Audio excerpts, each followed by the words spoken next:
A continuación, la presidenta del Consejo Federal para la Transparencia y titular de la Agencia de Acceso a la Información Pública, Magíster Beatriz Anchorena. Bueno, muy buenas tardes a todas y a todos. Damos inicio a esta segunda parte de la Asamblea del Consejo Federal para la Transparencia, la 9ª, con esta Agenda Federal de Políticas Públicas para el Fortalecimiento de la Transparencia. Tenemos 20 provincias presentes, representando al territorio nacional, y tenemos también a organizaciones de la sociedad civil acá presentes en el salón con nosotros. Voy a nombrarlas. Están Fundación Vía Libre, CEISAC, CESDET, Asociación Civil Centro de Estudios para la Nueva Argentina, la decana de la Facultad de Trabajo Social de la Universidad Nacional de Entre Ríos, la Asociación Civil por la Igualdad y la Justicia, CIPEC, FOPEA, Amnistía Internacional Argentina, ASAP, Flaxo, Fundación Sadowski, Universidad Nacional de Rosario y la Comisión Interamericana contra la Corrupción. Además, quiero decirles que estamos por streaming y que otro tanto de organizaciones sociales y de equipos provinciales nos siguen en esta presentación abierta. Venimos de una mañana muy intensa de trabajo, donde relanzamos el Consejo Federal para la Transparencia en este año 2022 y aspiramos a construir un espacio de cooperación y concertación de políticas para la transparencia en conjunto con el territorio, teniendo en cuenta las diferentes heterogeneidades, pero también en la convicción de que la transparencia es un aspecto sustantivo de la producción de las políticas públicas y es transversal a todo el ciclo de las políticas. En primer lugar, quiero agradecer la presencia del gobernador Jorge Capitanich y del doctor Víctor Abramovich. Vamos a dar inicio. Le voy a pedir a Jorge Capitanich, gobernador de la provincia de Chaco, que nos dé unas palabras de bienvenida y su mirada sobre el tema de la transparencia a nivel federal y la importancia de este Consejo Federal para la Transparencia. Bueno, muchísimas gracias, Beatriz, muchísimas gracias a cada uno de los miembros, representantes de las provincias y expositores. Para mí es un gran gusto participar en este evento, no solamente representando a nuestra provincia del Chaco, sino también compartiendo los objetivos que inspiran a este Consejo Federal para la Transparencia sobre la base de la Ley 26.275, que se sancionó oportunamente en el año 2016, que se puso en marcha en el año 2018 con 12 provincias en la República Argentina, que finalmente no ha tenido todavía la oportunidad de tener una participación federal plena con la participación de todas las jurisdicciones, pero que observamos un incremento de carácter gradual y participativo. Hoy tenemos 20 provincias participando, lo cual es un éxito, y a su vez Beatriz, que ha sido designada efectivamente el 10 de marzo del año 2022, y esto implica que un organismo autárquico como es la Agencia de Acceso a la Información Pública, que tiene autonomía funcional en el ámbito de la Jefatura de Gabinete de Ministros, puede realizar esta asamblea y obviamente promover y consolidar el proceso de carácter institucional sobre la base de construir un plan federal de la transparencia en la gestión pública y ejecutarlo. Nosotros en la provincia del Chaco tenemos la integración en el Consejo en virtud del decreto 1181 del año 2020. Tenemos a través de la Secretaría General de la Gobernación y tenemos un decreto que es el decreto 1187 del año 2018, por el cual se creó oportunamente la Dirección del Gobierno Abierto.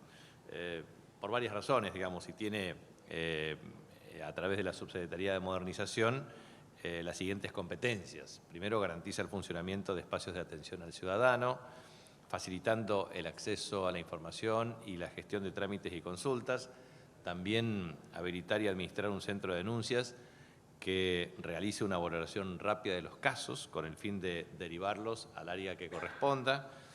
Tercero, administrar el portal de la provincia, que es el portal Gobierno Abierto. Cuarto, generar y sostener mecanismos de libre acceso a la información por parte de todos los ciudadanos en el marco de la transparencia. Quinto, generar espacios de participación ciudadana para la concreción de políticas públicas y la evaluación de los servicios públicos en un trabajo en conjunto con los distintos actores competentes. También generar espacios colaborativos con instituciones públicas y privadas del medio y propiciar el desarrollo del uso de soluciones tecnológicas para el acceso e interacción con el ciudadano. Allí, en virtud de las competencias y la interacción que tiene un trabajo cooperativo con la Fiscalía de Investigaciones Administrativas y también con la Escribanía General de Gobierno y la Oficina Nacional Anticorrupción, se han podido generar avances cualitativos desde el punto de vista de su desarrollo. Hemos tenido recepción de pedidos de acceso a la información en cumplimiento de las leyes 2486A, que es la Oficina de Transparencia y Acceso a la Información, y también 1174B, que es el tema de acceso a la información en la provincia del Chaco. Si uno observa la evolución de la información estadística de pedidos de acceso a la información, en el año 2018 tuvimos 12 pedidos, en el año 2019 76, en el año 2020 200, en el año 2021 88 y en el año 2022 hasta la fecha 60, de los cuales 47 han sido contestadas, pero en general las anteriores todas preguntas con respuestas. La recepción de denuncias, reclamos y sugerencias sobre el funcionamiento y servicios prestados en las distintas oficinas públicas a los fines de canalizarlos y trabajar junto a las áreas correspondientes las mejoras, a los efectos de prevenir hechos de mala atención o de corrupción administrativa, implicaron para el año 2021 141 reclamos, 38 denuncias y para el año 2022 220 reclamos con 4 denuncias. En el centro de gestión 44 reclamos y 20 denuncias y 15 reclamos y 7 denuncias en el año 2022. Y también la administración, obviamente, del portal web de Gobierno Abierto, como así también el portal web de datos abiertos con base tecnológica y el sistema de declaraciones juradas, que está ya mudando obviamente para todo el formato de base digital, conjuntamente con la ley 1341-A, que es el nuevo digesto jurídico de la provincia, respecto al tema de ética y transparencia en la función pública, logrando también acuerdos entre la provincia y la Oficina Anticorrupción respecto a la colaboración para la promoción del Registro de Integridad y Transparencia Empresarial, RITE, y también la promoción de la transparencia e integridad en la gestión pública provincial. Pudimos promulgar recientemente el decreto 1312 del año 22 con la ley 3528-E, que establece la capacitación obligatoria en ética pública en todos sus niveles y jerarquías para aquellos aspirantes a ocupar cargos públicos que comprendan el sector público provincial, y esto se está planificando con el Instituto Provincial de Administración Pública y la Fiscalía de Investigaciones Administrativas en ejecución. O sea, en general tenemos todo el marco normativo perfectamente establecido, y lo que quería transmitir básicamente son algunas cuestiones que me parecen importantes. En primer lugar, la transparencia en la función pública tiene 3 pilares constitutivos. Primero, el sistema de rendición de cuentas. Segundo, la participación ciudadana. Tercero, el desarrollo y el fortalecimiento de las capacidades institucionales. Respecto al tema de rendición de cuentas, la provincia del Chaco ha logrado propiciar varias medidas que son significativas. La primera es una ley de juicio de residencia. A la vieja usanza de las leyes de Indias, nosotros lo que tenemos es un proceso a partir del cual, expirado nuestro mandato constitucional, 60 días posteriores los ciudadanos pueden hacer todas las denuncias que correspondan, y existe un proceso de 12 meses en donde efectivamente participa la Fiscalía de Investigaciones Administrativas, los órganos de control externo y a su vez la presentación. En mi caso, el 10 de diciembre del año 2015 expiré mi mandato como gobernador de la provincia del Chaco, mi segundo mandato constitucional, y tuve que hacer un acabado detalle de memoria y balance con el tema de ejecución presupuestaria, como así también el informe respecto al sistema de metas y el grado de cumplimiento relativo.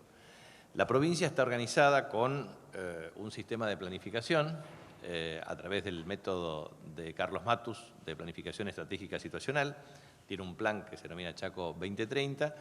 A su vez, el diseño tiene que ver con planificación, gestión y comunicación, planificación estratégica situacional, en donde se trabaja con el plan estratégico, la programación programática, la programación operativa y los sistemas de medición de productos, resultados e insumos que permite generar un proceso de direccionamiento entre la matriz de insumo producto del sector público con sus respectivas cadenas de valor.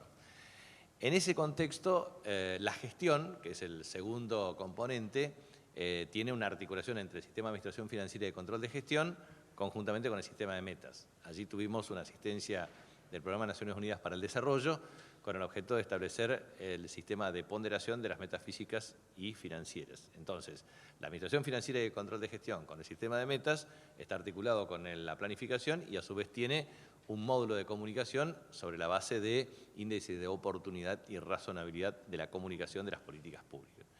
Esto es importante porque nosotros con estas herramientas tenemos que hacer la rendición de cuentas cuando expira nuestro mandato constitucional, sobre la base del informe de los 4 años y sobre todo del último año. Y luego la legislatura provincial aprueba el informe final y a partir de ahí hay una rendición de cuentas efectiva. Esta es una iniciativa de carácter legislativo que está a disposición también para ser compartida, porque me parece que es una herramienta muy interesante, dado los cuestionamientos existentes en materia del sector público, en el sentido de lograr no solamente transparencia en el sistema de información, sino transparencia en el sistema de gestión para el cumplimiento de metas. La segunda cuestión que nosotros propiciamos es un mecanismo de elección por concurso de antecedentes y oposición de los organismos de rango constitucional. Ejemplo, el tema de fiscal de Estado ha sido elegido por concurso de antecedentes y oposición, con participación de audiencias públicas también. En segundo lugar, el contador y el subcontador de la provincia por el mismo método y procedimiento. El Tribunal de Cuentas tiene en la provincia del Chaco, por constitución, un sistema en donde es necesario conjugar la mixtura entre abogados contadores, pero a su vez sobre la base de la participación relativa de las fuerzas políticas en la legislatura provincial. Pretendemos, hemos impulsado una reforma constitucional para garantizar un nuevo mecanismo de elección, pero en una transición estamos tratando de acordar con las fuerzas de oposición política en la legislatura, con el objeto de que también sean por concurso de antecedentes y oposición en virtud de la profesión que corresponde, o sea, para tener el equilibrio entre abogados y contadores. Nos parece que eso es un tema muy importante porque, así como es necesario la rendición de cuentas y la participación de la Fiscalía de Investigaciones Administrativas, del órgano de Contralor Externo, que es el Tribunal de Cuentas, más la legislatura provincial, en 3 dimensiones de análisis, nos parece muy importante en la rendición de cuentas tener los órganos de control interno, Contaduría y Tribunal de Cuentas, también con un sistema transparente de selección. En tercer lugar, nos parece muy importante observar que el sistema de rendición de cuentas tiene que ver con un sistema de administración financiera y control de gestión que tenga una base digital, es decir, una transformación de lo analógico a lo digital. Nosotros hemos implementado una agenda digital, tenemos Tu Gobierno Digital, que es efectivamente nuestra estructura que nos permite tener, ya hoy está acá Mariela Dolce, no sé si ya son 600 y pico de trámites digitales, estamos despapelizando absolutamente con la idea central de, yo ya tengo firma digital, bueno, tenemos memo digital, bueno, acá está, la idea central es lograr la transformación de la cultura analógica a la digital con un sistema de información online, con un sistema de interacción por parte de ciudadanos y ciudadanas. Entonces, obviamente, el sistema de rendición de cuentas debe tener estos pilares, o sea, la rendición de cuentas por parte del funcionario, el funcionamiento de los organismos de control interno y externo, el sistema de información estadística y el sistema de administración financiera y de control de gestión. Eso constituye, junto al portal web y la interacción con ciudadanos y ciudadanas, uno de los pilares claves para la transparencia en la gestión. La segunda cuestión que me parece importante es el régimen de audiencias públicas. Nosotros hemos propiciado el régimen de audiencias públicas con el objeto de lograr. Por ejemplo, todo lo que significa plan de forestación o cuestiones que están vinculados al ambiente, bueno, se basa en régimen de audiencias públicas. Todo lo que significa tarifas también debe obligatoriamente basarse en audiencias públicas, con lo cual cada empresa, en este caso las empresas prestadoras de servicios públicos en la provincia del Chaco son estatales, pero tienen que hacer la presentación mediante audiencias públicas respecto a la evolución de la estructura de costos y obviamente el funcionamiento de la misma. Eso también ocurre para el transporte público de pasajeros, en donde el Estado tiene un componente de subsidio significativo para atenuar el impacto de la tarifa, pero todo tiene que hacerse sobre un modelo de audiencia pública, dando de este modo garantía de participación ciudadana y a su vez también garantía de transparencia en el sistema de información. Paralelamente con esto, nosotros estamos propiciando la constitución efectiva de los consejos escolares. Ya llevamos 700 consejos escolares con la participación de la comunidad educativa y ciudadana, obviamente, como así también los consejos de salud. Y a su vez también la participación en los foros de seguridad. Estábamos con 52 foros de seguridad, estamos ya trabajando con 58 foros de seguridad, conjuntamente con los consejos de seguridad pública municipal. Y a su vez, en el ámbito del Poder Judicial, la provincia del Chaco elige a los jueces del Superior Tribunal de Justicia por concursos de antecedentes y oposición. Esto es muy importante porque el procedimiento tiene que ver con, primera fase, inscripción, segunda fase, antecedentes. Una vez que supera los 50 puntos del punto de vista de los antecedentes, pasa a una tercera fase de oposición. Y una vez que existe la selección de la terna, va a un proceso de audiencia pública, con una participación de la comunidad, con un proceso abierto de inscripción. Esto nos parece muy importante porque estamos logrando que a su vez el Consejo de la Magistratura funcione adecuadamente. En consecuencia, la designación de los magistrados ocurre a través también de un proceso transparente. Y lo mismo ocurre con lo que significa la escuela judicial, y nosotros hemos planteado oportunamente un debate respecto al tema de la duración de los mandatos para generar mecanismos de concurso en forma sistemática y periódica. Pero lo importante es que el primer pilar, rendición de cuentas, y el segundo pilar de audiencias públicas dan una fortaleza en materia de el desenvolvimiento de la participación ciudadana. Y por último, el desarrollo de las capacidades institucionales. Nosotros creemos que no solamente a través de la agenda digital es como se garantiza los procesos de trazabilidad de la información y a su vez transparencia, sino también creemos en la profesionalización. Por eso hemos tenido un gran esfuerzo para lograr una convención colectiva de trabajo del sector público, que creo que vamos a lograr un acuerdo, o carrera sanitaria en materia de salud, o también el lanzamiento que tenemos de una maestría de planificación, gestión y comunicación de las políticas públicas, con un sistema que funciona con créditos para especializaciones, diplomaturas, etcétera, con el objeto de inducir a que los centros de salud, los hospitales, todos funcionen con concursos de antecedentes y oposición para la asignación de sus cargos en los staff de carácter gerencial. Lo mismo con respecto al tema de las empresas públicas, o del mismo modo también los mecanismos también de administración de direcciones de carácter regional o del sistema de selección de las fuerzas de seguridad. Fuerzas de seguridad también, nosotros tenemos un instituto de educación superior de las fuerzas de seguridad, en donde efectivamente egresan los oficiales, después tecnicaturas específicas, después el tema de licenciaturas y después esquemas de especialización, diplomatura y maestrías para que hoy ya existan 10 personas en condiciones de ocupar los rangos jerárquicos máximos. Entonces, cada tiempo la profesionalización del sistema de seguridad pública tiende a mejorar, expandirse y extenderse, de manera que la especialización se hace por cadenas de valor del delito, las diplomaturas para la capacidad de gestión por comisarías y o regiones, con el objeto de que cuando llegue a la máxima jerarquía policial tenga un nivel de formación técnica y un nivel de gestión con calificación profesional en el territorio y que sea capacitación situada. Bueno, todo eso es una contribución efectiva para los sistemas de transparencia de la información. O sea, estoy obviando otros aspectos, como por ejemplo, bueno, la publicación en tiempo y en forma de las cuentas públicas, o sea, los recursos, las derogaciones, la deuda pública, que también se rige por distintos parámetros. Estoy también planteando el tema de la ley de responsabilidad fiscal, que es una ley que permite tener el cumplimiento estricto no solamente de los indicadores fiscales y financieros. Estoy también admitiendo que antes de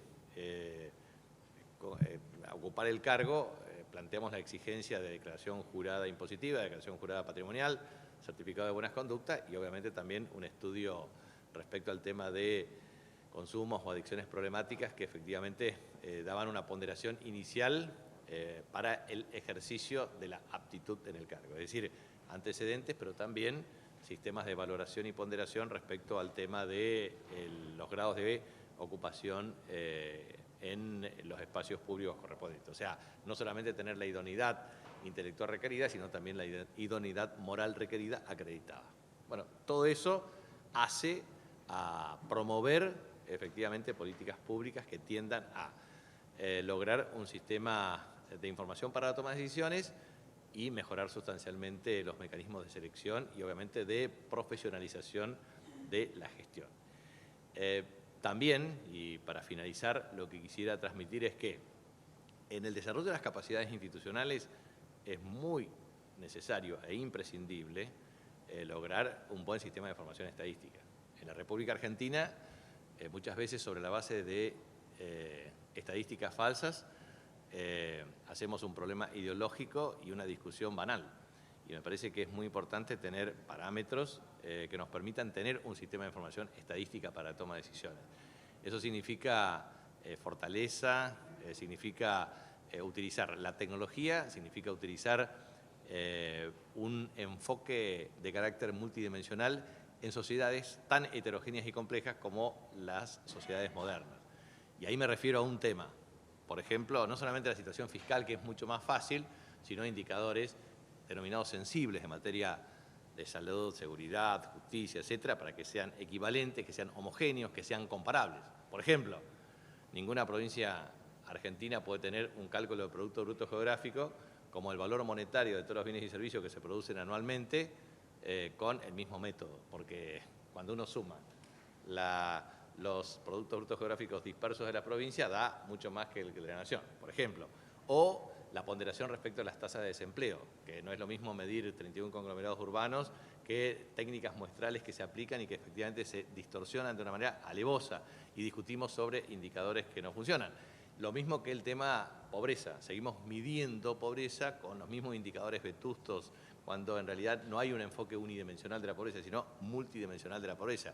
Y finalmente, nosotros deberemos plantear, por ejemplo, en materia de pobreza, discutir claramente lo que significa infraestructura social básica, derechos e ingresos. Son tres componentes que, analizados desde una perspectiva de carácter estructural, pueden inducir a resolver un problema en términos de diseño de políticas públicas de mejor calidad. Es decir, la transparencia en la función pública y en las políticas públicas y en el diseño de las mismas tiene un basamento en el sistema de información, que tiene que ser de naturaleza estructural, consolidada, de buena calidad y comparable y mensurable. Entonces, nos parece que eso es otro de los temas que deberíamos inducir a través de este Consejo. Si logramos tener un repositorio de datos, consolidar la base de datos, homogeneizar la base de datos y tener una buena base de datos para la toma de decisiones en las políticas públicas, será una gran contribución a la transparencia,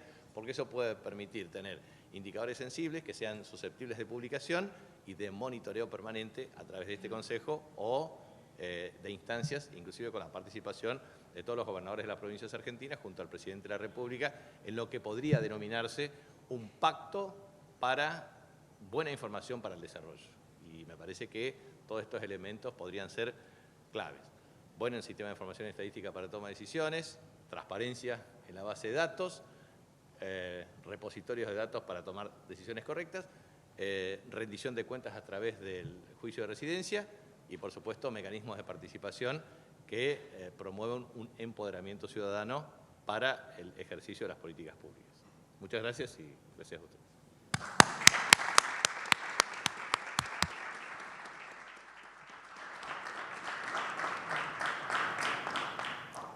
Muchísimas gracias, Jorge, por acompañarnos hoy. La verdad es que muchos de los temas que tocaste los barajamos esta mañana y me encantó cómo aterrizaste el concepto de transparencia en la gestión diaria y abarcando todos los aspectos de la gestión de la provincia del Chaco. Y para nosotros es muy inspirador ver a la máxima autoridad de una provincia tomar estos temas y poder desplegarlos con esta calidad y este amplio conocimiento de cada aspecto de la gestión pública. Así que, digamos, una de las cosas que rescato ampliamente es la convergencia de tu exposición con una mirada sobre el concepto de transparencia integral que planteamos esta mañana en el Consejo y tomo tu propuesta de información y transparencia para el desarrollo.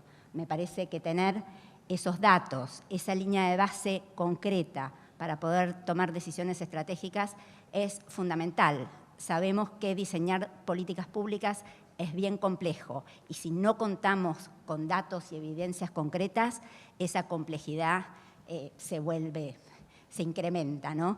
Así que nuevamente muchísimas gracias. Para nosotros, vuelvo a decirlo, resulta muy inspirador escuchar en tus palabras este compromiso con lo que en definitiva llamamos una cultura para la transparencia. Así que paso a presentar al doctor Víctor Abramovich, que nos acompaña también en esta mesa, que es procurador fiscal ante la Corte Suprema de Justicia de la Nación, abogado con diploma de honor de la Universidad de Buenos Aires, UBA, y magíster en Derecho y Estudios Internacionales por el Washington College of Law American University. Bienvenido, Víctor, y nos encantaría contar con tu conferencia. Sé que sos un especialista en estos temas y este consejo está ávido de escuchar tu mirada. Bueno, muchas gracias, buenas tardes. Gracias, Beatriz, por la invitación, también a Natalia De Bandi. Un gusto compartir la mesa también con el gobernador Capitanich y con todos ustedes en representación de las autoridades que integran el Consejo Federal. Creo que es un buen momento para varias discusiones que ustedes están teniendo en este momento, a 4 o 5 años de implementación de la ley, pero al mismo tiempo con una serie de cambios vertiginosos en el uso de la tecnología de la información que ponen en discusión los marcos normativos, las políticas de transparencia y al mismo tiempo también generan discusiones hacia adelante, digamos, de cómo el Estado debería organizarse para dar cuenta de los derechos que reconoce a nivel normativo, a nivel constitucional y la organización de la administración pública. Algo que de alguna manera se aceleró durante la pandemia de COVID, ¿no? Y creo que parte de lo que aquí se hablaba, cómo se aceleró, vengo del ámbito de la justicia, por ejemplo, la informatización del trámite de expedientes, la firma digital, el acceso digital a la información que presenta nuevas demandas y nuevos problemas a resolver. Voy a ver si funciona esto. Sí, le pido disculpas por el carácter artesanal del PowerPoint, pero voy a tratar de plantear desde mi mirada de los derechos y del derecho de acceso a la información algunas discusiones que tienen que ver con las agendas de discusión del derecho de acceso a la información en los últimos años en la Argentina, que de alguna manera se reflejan en el debate de la ley de acceso, pero también en muchas discusiones vinculadas con la reforma de los marcos normativos, por ejemplo, en materia de protección de datos personales.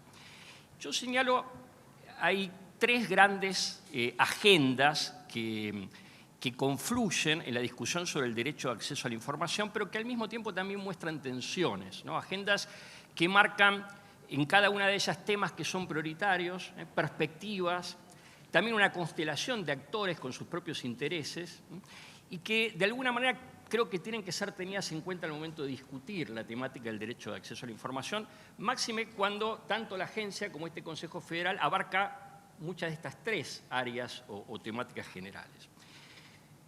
Señalaría primero una que es el tema del derecho a acceso a la información como una herramienta de control de la gestión pública, que está íntimamente vinculada con muchos de los temas que el gobernador planteó, las cuestiones de ética pública, integralidad de la administración, lucha contra la corrupción. Ahí hay una agenda central y uno puede ver, por ejemplo, en la Ley de Acceso a la Información, el relato de la información que debería ser objeto de transparencia activa, que básicamente apunta a generar información que tiene que ver con el control de la gestión del Estado, con el control de la estructura, del presupuesto, de los gastos, del empleo público, básicamente una agenda vinculada con el control de la administración. Ahora, en los debates sobre el derecho a acceso a la información, yo creo que aparece una mirada que es complementaria, pero que no es exactamente la misma, y que a veces puede entrar en tensión con la primera, que es mirar el derecho a acceso a la información como una herramienta de protección de derechos y de participación en la discusión pública, que tiene mucho que ver con lo que uno podría llamar un enfoque de derechos humanos, del derecho a acceso a la información, que de alguna manera parte de la relación entre el derecho a acceso a la información y las discusiones, por ejemplo, sobre políticas de igualdad y situaciones de desigualdad. En sociedades profundamente desiguales, el acceso a la información pública también es desigual. Y por lo tanto, cualquier política pública vinculada con la transparencia tiene que partir del reconocimiento de esas situaciones de desigualdad y los distintos factores que determinan la desigualdad. Pero al mismo tiempo, la producción de información pública y la información pública es un elemento central para visibilizar, por ejemplo, patrones de violencia, situaciones de desigualdad sistémicas o estructural, el impacto discriminatorio de normas o de políticas que pueden ser en apariencia neutrales. O sea, la información es un elemento clave para el ejercicio de derechos y para el debate de políticas públicas, para poner temas en la agenda, pero también para avanzar en políticas igualitarias y en políticas distributivas. Son dos miradas complementarias, pero al mismo tiempo una tiene un énfasis en el control del Estado, la otra tiene un énfasis en las funciones del Estado y presupone un Estado que organiza servicios, que define políticas, donde la información va a jugar de alguna manera como una garantía de esos servicios y de la participación social en esas políticas.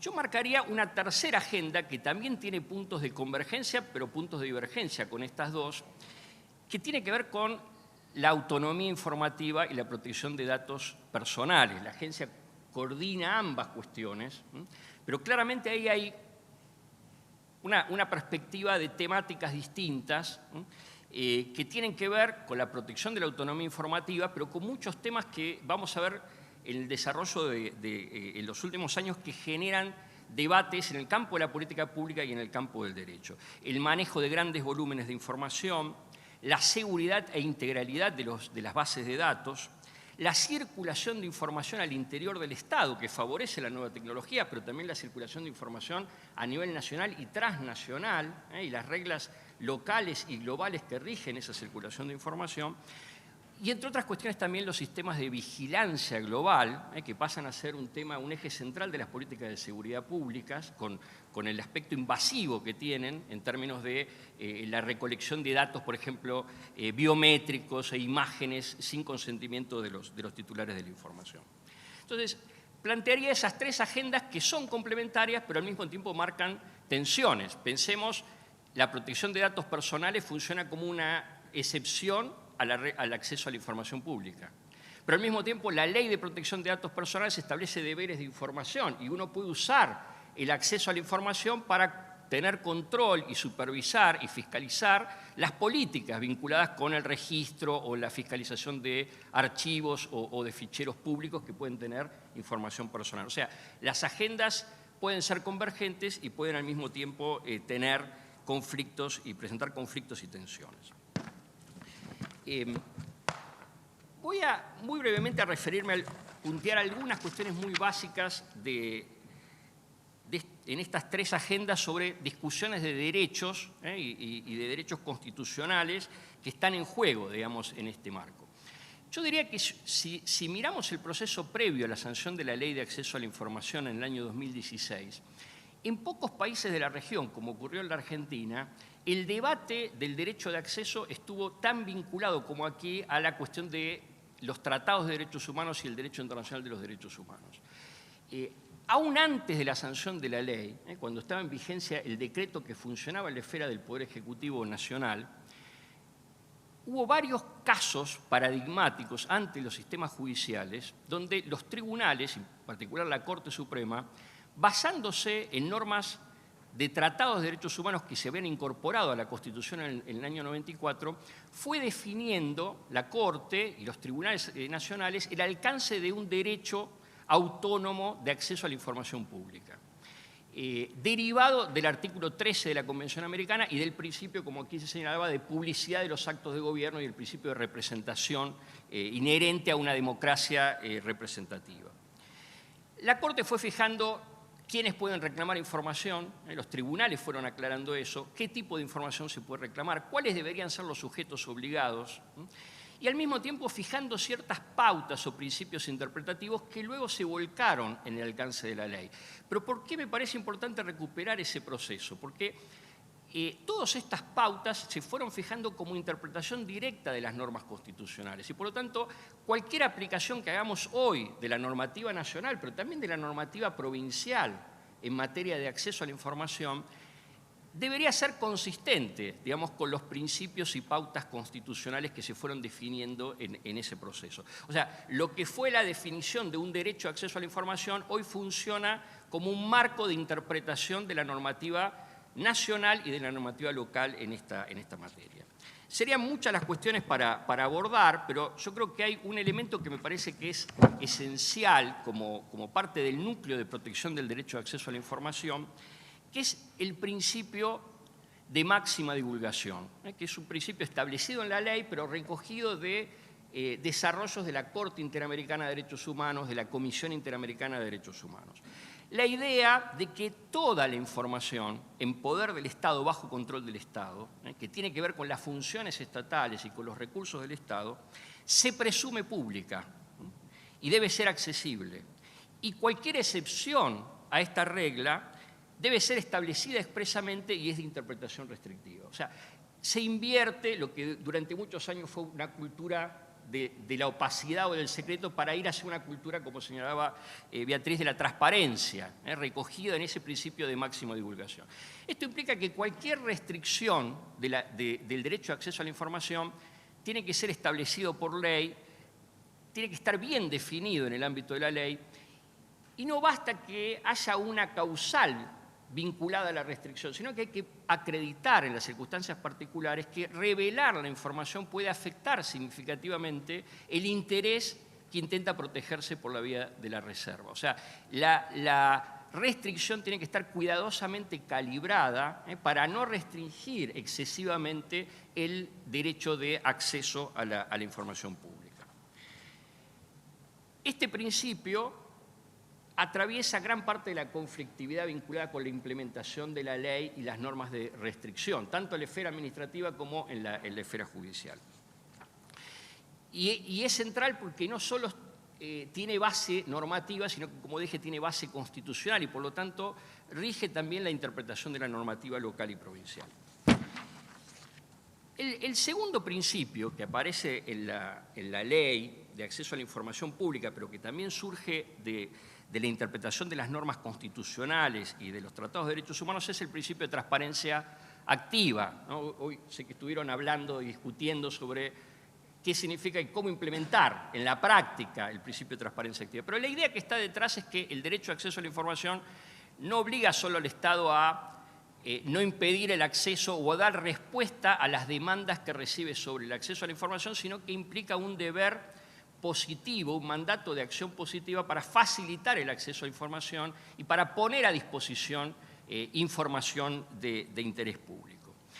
Y esto requiere tratar de pensar cómo la información pública se inserta en el concepto más amplio de servicio público. O sea, Producir información no es desviarme del trabajo cotidiano que tengo en cada organismo, en cada área del Estado, no es demorar el cumplimiento de los objetivos del servicio público, sino que es un componente, una función inherente al desarrollo de ese servicio público. Sin duda es el tema más complejo de implementar en el marco de la ley y por eso la importancia de este Consejo Federal, porque requiere cambiar prácticas institucionales, lograr que otras prácticas se vuelvan rutina en la administración, construir, como aquí se dijo, capacidades institucionales. Si miramos, por ejemplo, los informes que se hicieron hasta ahora en el ámbito de la sociedad civil sobre evaluación de los primeros años de implementación de la ley de acceso, y menciono, por ejemplo, un informe que me parece muy completo de ASIG del año 2021, pero que recoge información del año 2019 y del año 2020, la mayoría de las entidades del Estado Nacional que están involucradas como sujetos obligados, tanto el Poder Ejecutivo, los ministerios públicos, el Poder Judicial, tienen un buen nivel de cumplimiento de lo que se llama transparencia pasiva, o sea, la respuesta a los pedidos de información que reciben. Se contestan todos los pedidos, se contestan en tiempo oportuno, suele ser, por ejemplo, la administración pública, que es quien lleva el registro, respuestas completas de lo que se pide. Sin embargo, la medición no es igual de optimista en términos de transparencia activa. Se mide de 0 a 1, ¿no? Casi todos estamos en 1, digo estamos porque estoy en el Ministerio Público Fiscal, que es una de las instituciones obligadas, en transparencia pasiva, pero por debajo del 0,50 en transparencia activa. Y ese informe mide únicamente la disponibilidad de información que está contenida como piso mínimo de transparencia activa en la ley, ¿no? El artículo 32 de la ley, que es un piso mínimo, ¿no? Incluso un dato que relativiza lo de transparencia pasiva. Gran parte de los pedidos de acceso a la información que se responden, y se responden bien y oportunamente, tienen que ver con información que debería estar igual en la web sin que nadie la pida.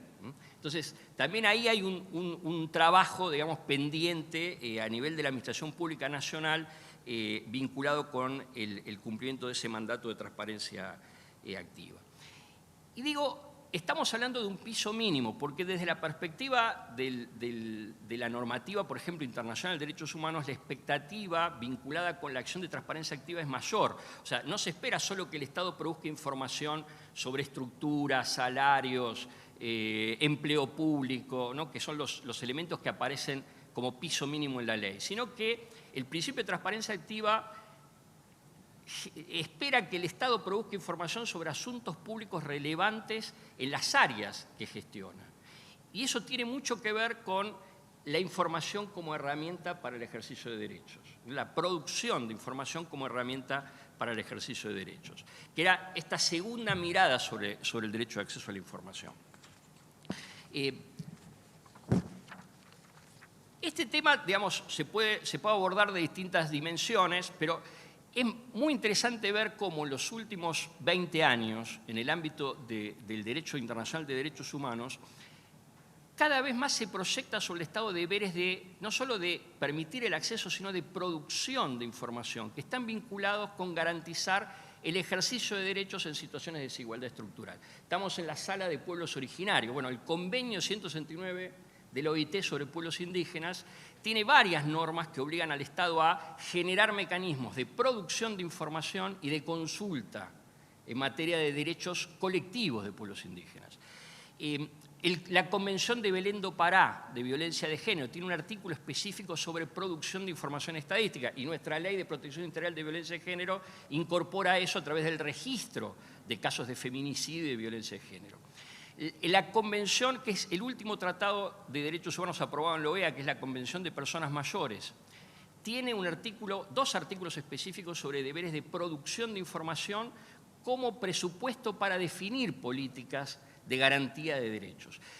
¿Por qué la información es tan relevante? Porque la información permite poner en evidencia patrones de violencia, a veces de violencia estatal o de violencia social, o situaciones de desigualdad sistémica o estructural o persistente. Incluso, como decía antes, el impacto potencialmente discriminatorio que pueden tener normas o prácticas o políticas que en apariencia pueden ser neutrales, pero cuando uno mide en términos estadísticos, por ejemplo, su impacto, advierte que son violatorias de la igualdad y son discriminatorias.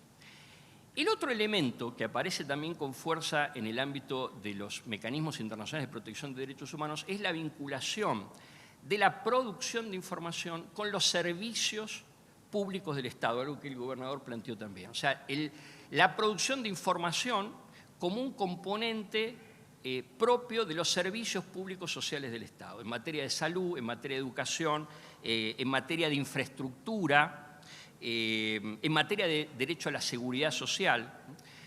Producción de información que al mismo tiempo tiene que pensarse en términos de el acceso a esa información por los destinatarios directos del servicio. Y en muchos de esos desarrollos se plantea que los déficits de información pueden funcionar también como obstáculos en el acceso a esos servicios. Todo este desarrollo me parece interesante porque de alguna manera complementa la mirada del derecho de acceso a la información como control. Esa mirada, que es la mirada más clásica del derecho de acceso a la información, que es importante, que sigue siendo relevante, que tiene que ver con la ética pública, con la transparencia, también lleva detrás la idea de controlar qué hace el Estado, el tamaño del Estado, el gasto del Estado. Esta otra mirada obviamente incorpora la primera, pero complementa, porque está mirando la función del Estado, sobre todo la función del Estado como garante de derechos y como la información pública y la producción de información pública como una garantía de un Estado social, de un Estado que tiene política de igualdad, que tiene política distributiva y que organiza servicios públicos y sociales, o sea, que cumple una función rectora en materia de servicios públicos y de servicios sociales. No sé cuánto tiempo me queda, pero la otra cuestión que me parece importante plantear, que está vinculada con esas dos agendas, que es la tercera agenda, es el debate y la relación entre derecho a acceso a la información y el concepto de autonomía informativa y la protección de datos personales, ¿no? Que se incorpora también dentro del mandato de la agencia. Así como el derecho a acceso a la información tiene una base constitucional que es previa a su reconocimiento en la ley, también la autonomía informativa tiene una base constitucional, el principio de privacidad y su reconocimiento en distintos tratados internacionales, y luego la ley de protección de datos personales que tiene que ser interpretada a la luz de esos principios constitucionales.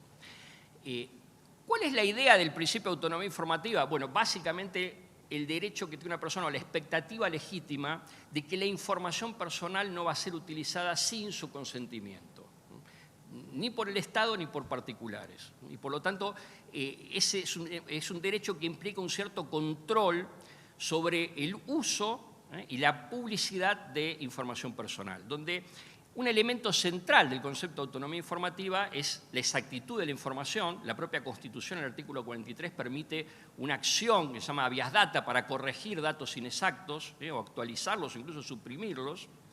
Pero también la idea del consentimiento vinculado a la finalidad para la cual se recolectan los datos. Esto me parece que es un punto central. El dato que es relevado con consentimiento del titular para cierta finalidad no debería ser utilizado sin consentimiento o más allá de la finalidad para la cual fue relevado, que es el principio de pertinencia de la utilización del dato, que vincula consentimiento con finalidad. Esto parece muy teórico, pero tiene mucha bajada a tierra en innumerables conflictos que se plantean en la esfera de la administración. Por ejemplo, la cesión de datos entre organismos públicos. En este momento, por ejemplo, está en discusión en el ámbito de la justicia ante la Corte Suprema todo un debate sobre la transferencia de bases de datos del ANSES, en su momento, en la gestión anterior, a la Secretaría de Comunicación Pública, la Jefatura de Gabinete, datos que habían sido relevados en algunos casos, por ejemplo, números de teléfono, direcciones de mail, para recibir notificaciones de trámites jubilatorios, pero que fueron utilizados o pensaban ser utilizados como parte de estrategias de comunicación pública. Y ahí hay un debate sobre cómo entender la interpretación de la ley, pero de manera consistente con el principio constitucional de autonomía informativa. ¿Hasta dónde llega el consentimiento? Y yo creo que ahí hay un punto de discusión muy profundo. Por ejemplo, cómo interpretó la gestión pública, incluso la misma agencia en la gestión anterior, la cesión de datos fue mucho más permisiva en términos de cesión de datos entre distintos organismos del Estado. La justicia, la Cámara Federal, incluso la propia Procuración, aunque la Corte todavía no se pronunció sobre eso, tiene una mirada más estricta, más garantista de la autonomía personal, y plantea que el dato que fue relevado con fines previsionales no debería poder ser utilizado con otras finalidades, aun cuando sean finalidades públicas, pero finalidades distintas al alcance del consentimiento. Son temas que todavía requieren una precisión, pero que van a servir luego para la implementación de pautas muy importantes de circulación de información al interior de la Administración. Y el otro tema central, digamos, en materia de protección de datos personales, son muchos, pero el que me parece que es en este momento uno de los grandes debates que pone en duda también la necesidad de actualizar el marco normativo de protección de datos personales, que es del año 2000, es el desarrollo de la tecnología de la información, de las plataformas digitales, el funcionamiento de los motores de búsqueda, los nuevos mecanismos, digamos, de procesamiento automatizado de información que permite definir, por ejemplo, perfiles personales. Sin duda, lo que tenemos con ese funcionamiento, esa nueva tecnología, una enorme apertura para acceder a información pública que antes era imposible de acceder. Pero al mismo tiempo, sobre todo la formulación de esos perfiles automatizados aumenta el riesgo de afectación de la privacidad y de vulneración de la autonomía informativa. Hace algunos años se hablaba de Internet, y recuerdo algunos incluso fallos judiciales europeos, de Internet como una biblioteca, una gran biblioteca virtual donde uno ingresaba para acceder a distinta información a través de ficheros virtuales que nos orientaban en la búsqueda de la información.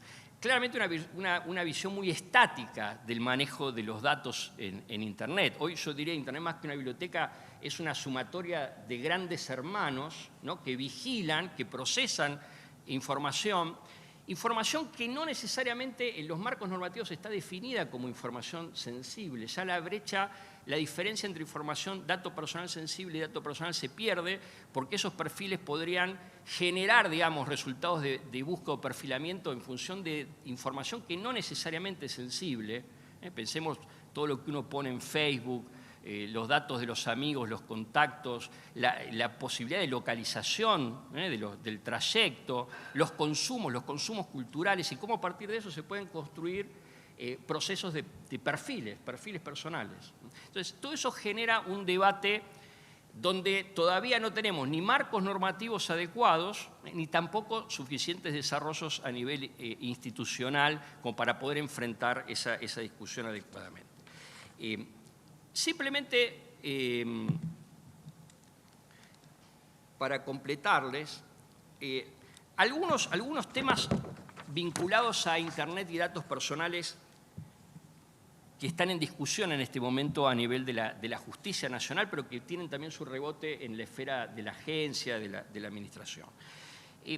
Por un lado, la jurisprudencia de los tribunales nacionales, incluso de la Corte, fue avanzando en definir la responsabilidad civil de los buscadores, de los motores de búsqueda, y fue una opción, porque podría haber planteado una responsabilidad por riesgo, por el sistema de riesgos que genera el propio funcionamiento de los motores de búsqueda. Sin embargo, a nivel jurisprudencial se optó por un mecanismo de responsabilización vinculada con la notificación fehaciente del uso ilícito de información y la falta de debida diligencia en la respuesta. Eso tiene consecuencias sobre cómo se analizan los procesos, las demandas vinculadas con protección de datos personales en la esfera digital. La otra cuestión que también está en discusión son los mecanismos de protección de privacidad que se formulan ante la justicia como procesos para suprimir datos, bloqueos, filtrado, desindexación, en algunos casos para proteger privacidad, en otros casos por el transcurso del tiempo, por ejemplo, lo que se denomina en Europa derecho al olvido.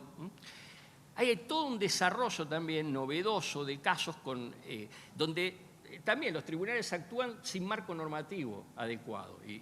¿Qué pautas? Bueno, la idea básica es que las garantías de la libertad de expresión y de la protección de la intimidad se aplican también a la esfera de Internet, adecuados al ámbito de Internet. E incluso que las medidas de filtrado o de desindexación, en la medida en que impiden acceder a información, sobre todo cuando se trata de información pública, interrumpen los procesos comunicativos y por lo tanto se consideran medidas de censura, que nacen bajo una presunción de que son inconstitucionales. O sea, quien quiere requerir una medida de desindexación o de supresión de información pública tiene una carga mayor de argumentación. Y eso es parte del debate que se da, por ejemplo, en algunos casos como el caso de Negri, que falló la Corte esta semana. La otra cuestión, y con esto termino,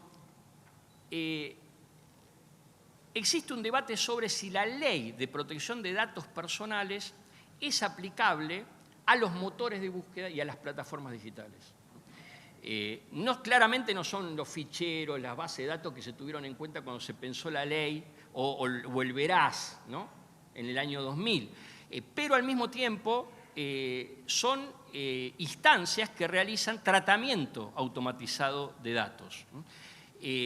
Hay algunos casos, por ejemplo, donde la Procuración General y algunos tribunales fallaron a favor de la aplicación de la ley de datos personales, por ejemplo, a Google o a Facebook, tomando la jurisprudencia europea del caso Google España y las directivas de la Unión Europea sobre tratamiento de datos personales. Pero es un tema abierto, porque claramente se está adaptando una herramienta con el objetivo de asegurar mecanismos de protección de la privacidad, pero esos mecanismos no fueron pensados para el tipo de tratamiento automatizado de información que se da en la esfera digital. Y el último punto también, estas empresas globales tienen el problema de que son difíciles de hacerles rendir cuentas. Son demasiado grandes, son transnacionales. Lo que se plantea es la aplicación de la ley argentina y de la jurisdicción argentina a las sucursales de las empresas en la Argentina, planteando la idea de unidad económica y de dependencia económica, por ejemplo, en algunos casos entre Facebook SRL de Argentina y Facebook Inc., y entre la filial internacional de Google y la sucursal argentina, para reafirmar la aplicación de la jurisdicción argentina. Pero lo que estoy planteando es, hay toda una agenda vinculada con protección de datos personales y derecho a acceso a la información pública que requiere una rediscusión de los marcos normativos. Internet es la nueva esfera pública, una nueva esfera pública, y reactualiza el debate entre privacidad y acceso a datos personales. Muchas gracias.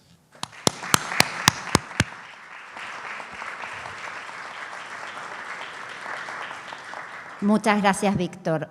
Antes de cerrar este panel, quería despedir al gobernador y agradecerle nuevamente su presencia. Muchas gracias. Muchas gracias.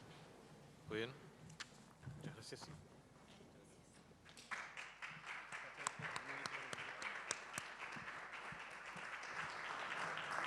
Bueno, Víctor, muchísimas gracias. Planteaste varios de los temas que tenemos como desafíos en la agenda, en la agencia, perdón, y en la agenda de este Consejo Federal. Una de las cosas que encuentro gran convergencia fue una de las propuestas o de los compromisos que asumí en la audiencia pública para la agencia. Uno era la consolidación del Consejo Federal para la Transparencia, pero el otro era dar un salto de calidad en transparencia activa, que vos lo dijiste muy bien.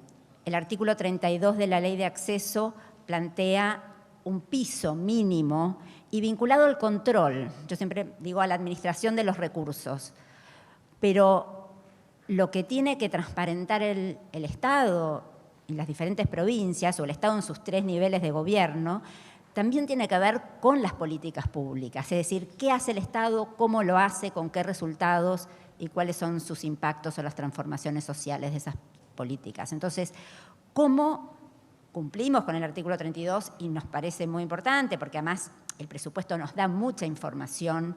En este consejo tenemos diferentes perfiles y hay muchos que trabajan sobre el tema presupuestario. Y también todo lo que planteó el gobernador con la planificación estratégica. Pero bueno, ¿cómo damos ese salto para poner a disposición la información sobre las políticas sustantivas del Estado, ¿no? Ese despliegue de políticas que además son la fuente de legitimación de su acción, ¿no? Ese es uno de los temas que veníamos discutiendo y que hacen también a a abrir el concepto de transparencia más allá de el acceso puntual o los reclamos o esta dimensión del control que vos hacías referencia. Y después, por supuesto, todos los temas, el segundo comentario son todos los temas vinculados a la protección de datos personales. Nosotros en la Argentina tenemos una ley de protección de datos personales que tiene más de 20 años y que a partir de agosto vamos a abrir mesas de participación para discutirla y actualizarla a la luz de este avance tecnológico, de esta nueva esfera pública que es Internet y de todas estas cuestiones que empezaron a surgir en la agenda vinculadas a derecho al olvido, inteligencia artificial y diversas cuestiones que estamos abordando desde la agencia y que este panorama que nos das nos es de gran utilidad. Así que te agradezco nuevamente tu presencia acá. Contamos con vos desde el Consejo Federal para seguir profundizando estos temas. Todo el tema de protección de datos personales es un tema nuevo para el Consejo, porque si bien la agencia lo venía trabajando, no estaba en la agenda del Consejo y ya armamos una comisión de trabajo vinculados a estos temas que me parece que va a ir sumando adeptos. Así que muchísimas gracias por tu participación. No sé si alguna provincia quiere hacerle alguna pregunta puntual a Víctor antes de pasar al próximo panel. Muy cortita, excelente su exposición, la verdad que es parte de lo que estuvimos hablando hoy a la mañana. Me quedé con ganas de muchísimo más, así que por favor, después del consejo articulemos algún espacio donde podamos ir más en detalle. Si bien dio muchos ejemplos más relacionados a cuestiones genéricas, quería saber si ya hay jurisprudencia más concreta relacionada a la administración de datos y el compartimiento de los datos dentro de los organismos públicos. Si bien mencionó el caso de ANSES, la Secretaría de Comunicaciones, si tiene alguna otra que nos pueda compartir un poquito los resultados de alguna cuestión de ahora.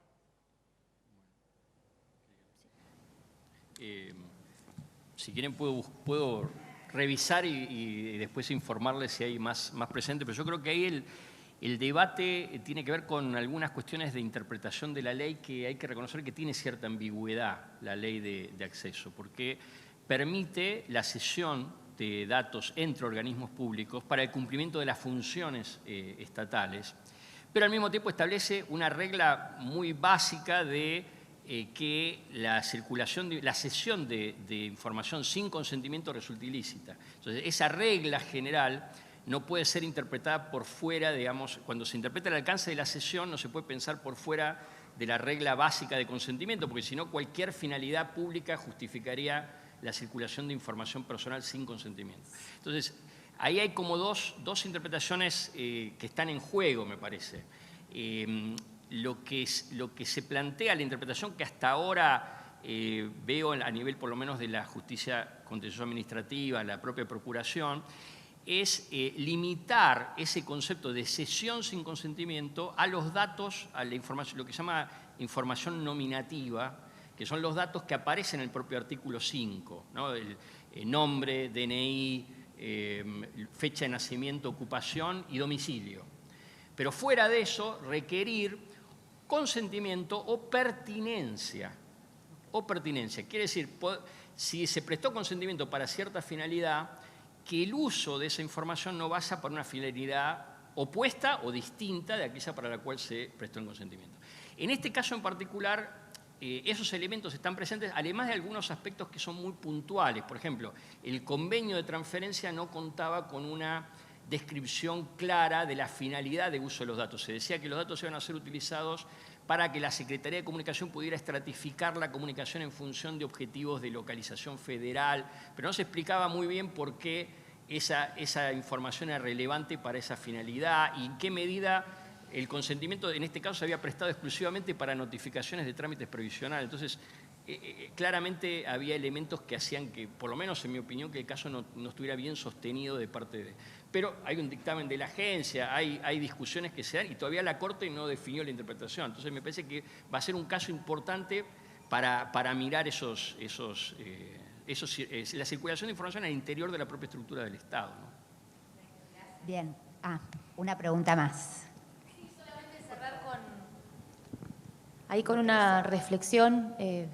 Víctor, muchísimas gracias por acercarte al Consejo. La verdad es que ha sido un gran disparador y muy ilustrativo de un montón de temáticas que tienen enormes desafíos, y sumarle ese desafío de la comunicación de información entre los propios gobiernos del Estado, entre los diferentes niveles jurisdiccionales. Nosotros hemos discutido fuertemente, digamos, con algunos organismos nacionales sobre el límite respecto de compartir información que es construida muchas veces federalmente y que después esa información, amparados en otros tipos de normativas como derecho estadístico, en el caso nos sucede mucho con INDEC, RENAPER, etcétera, después esa información, las provincias no contamos con los sistemas de información para tomar decisiones de política pública territoriales que son importantes, y ahí también hay como una laguna o por lo menos un límite difuso entre algunas normativas que hemos también discutido en otros espacios, y que me parece que este Consejo es una muy buena oportunidad con la introducción de estas temáticas para que las podamos debatir en algún momento también.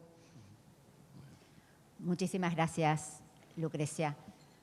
Bueno, Víctor, nuevamente gracias y ya te contamos para una segunda vuelta. Me comprometo te contamos. Dale. Muy bien, bueno, Bárbaro. muchas gracias.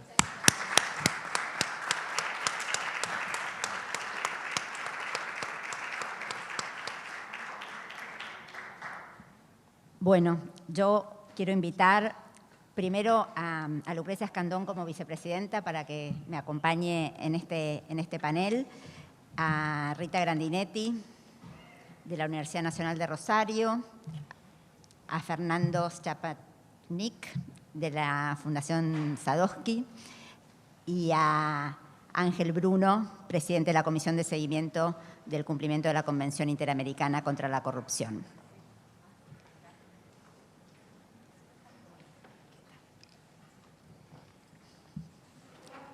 Acérquense.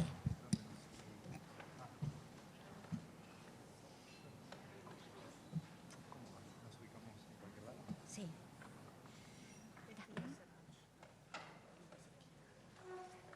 Acá hay un... No, este está usado.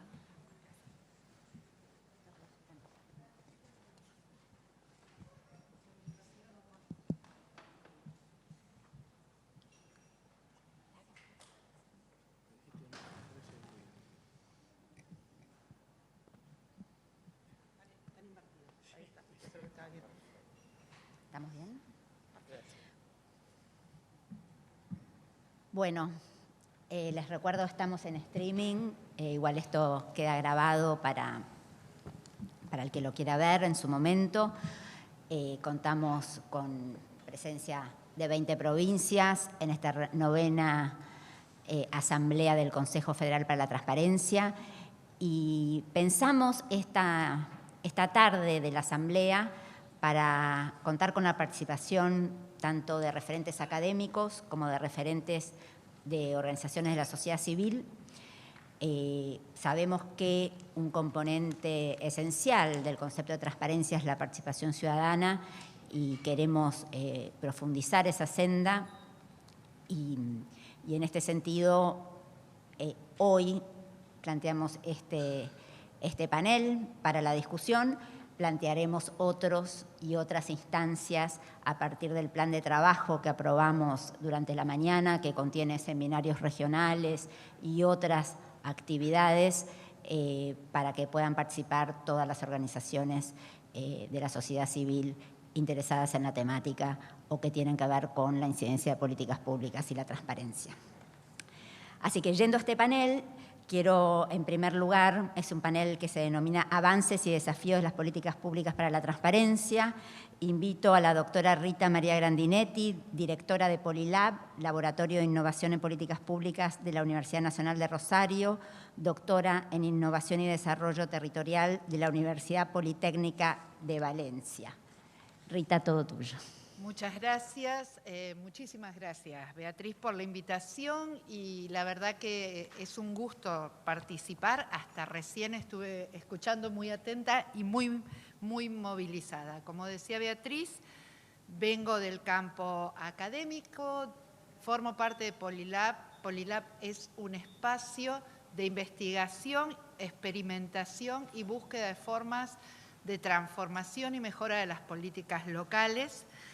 En el marco de lo que venimos realizando, lo que vengo a compartir esta tarde con ustedes rápidamente, porque nos dijeron que tenemos muy poquito tiempo y veo que ya estamos todos muy cansados, son algunos resultados significativos, creo, en relación a estos temas que están discutiendo en el día de hoy, en el mundo de los gobiernos locales. Nosotros trabajamos niveles subnacionales de gobierno fundamentalmente, no exclusivamente, pero fundamentalmente, en particular gobiernos locales, y estamos cerrando un proyecto PISAC, que es un proyecto federal con la participación de 10 universidades del país, sobre las capacidades de los gobiernos locales en la pre-pandemia y en la post-pandemia para gestionar las nuevas agendas urbanas. Vine hoy de un encuentro, estábamos trabajando esta mañana con intendentes de todo el país en este tema. Y me parecía que era importante compartir en este marco algunos resultados, porque algunas de las preguntas que nos hicimos tienen que ver con de qué modo, de qué forma impactó la pandemia en términos de apertura de los gobiernos locales.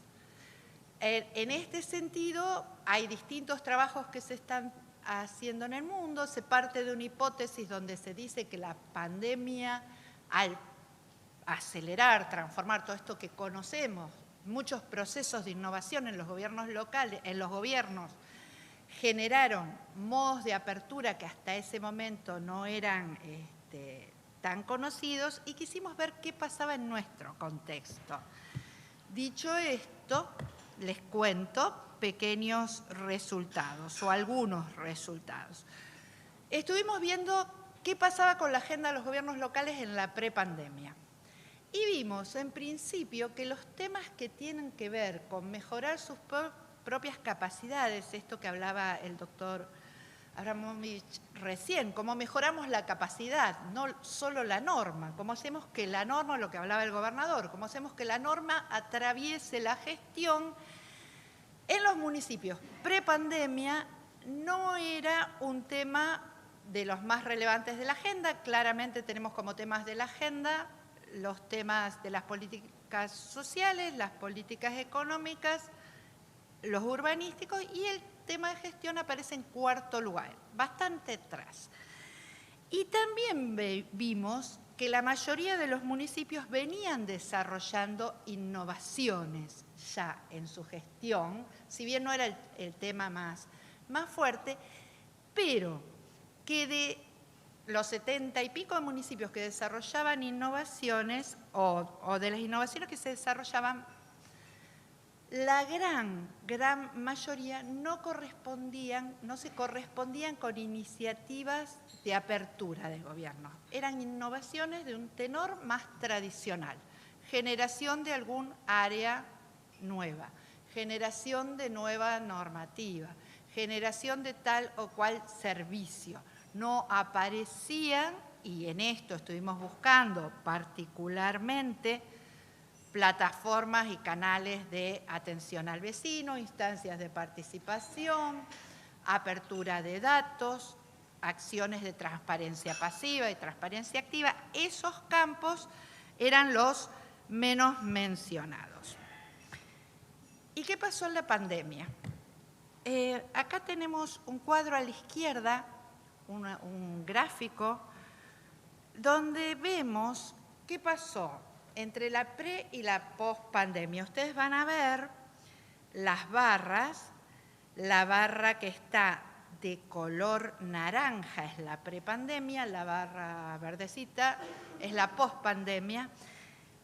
La transparencia bajó mucho en el nivel de preocupación de la agenda de los gobiernos locales, ¿sí? Teníamos en el comienzo, aparecía peleando un segundo lugar entre los temas fuertemente, y en la pospandemia pasa al último lugar de las preocupaciones de gestión. Es decir, claramente fue superada por otras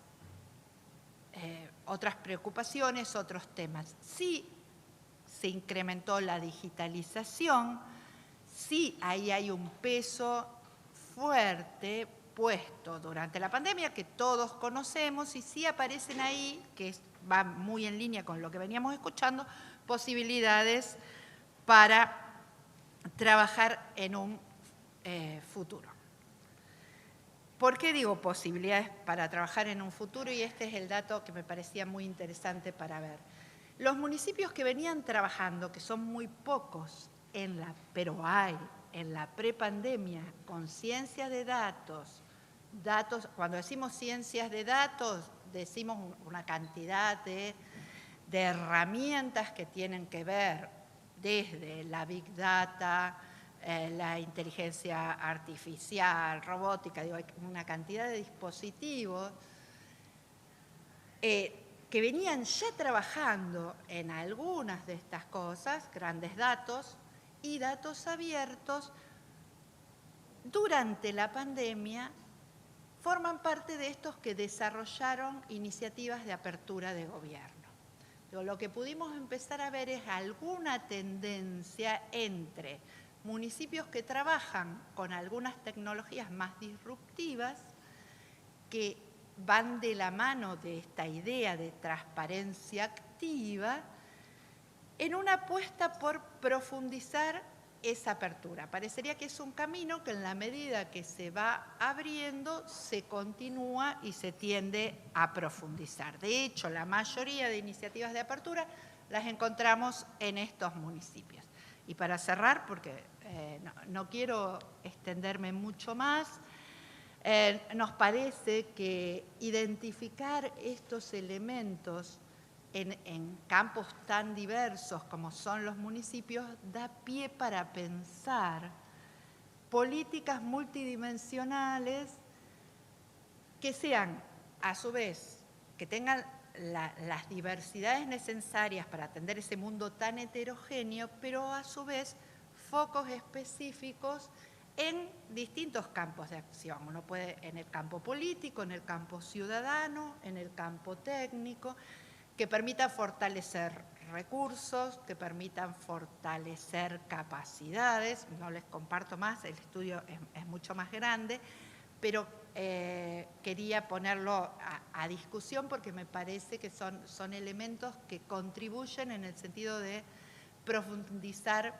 políticas para más y mejores capacidades. Gracias.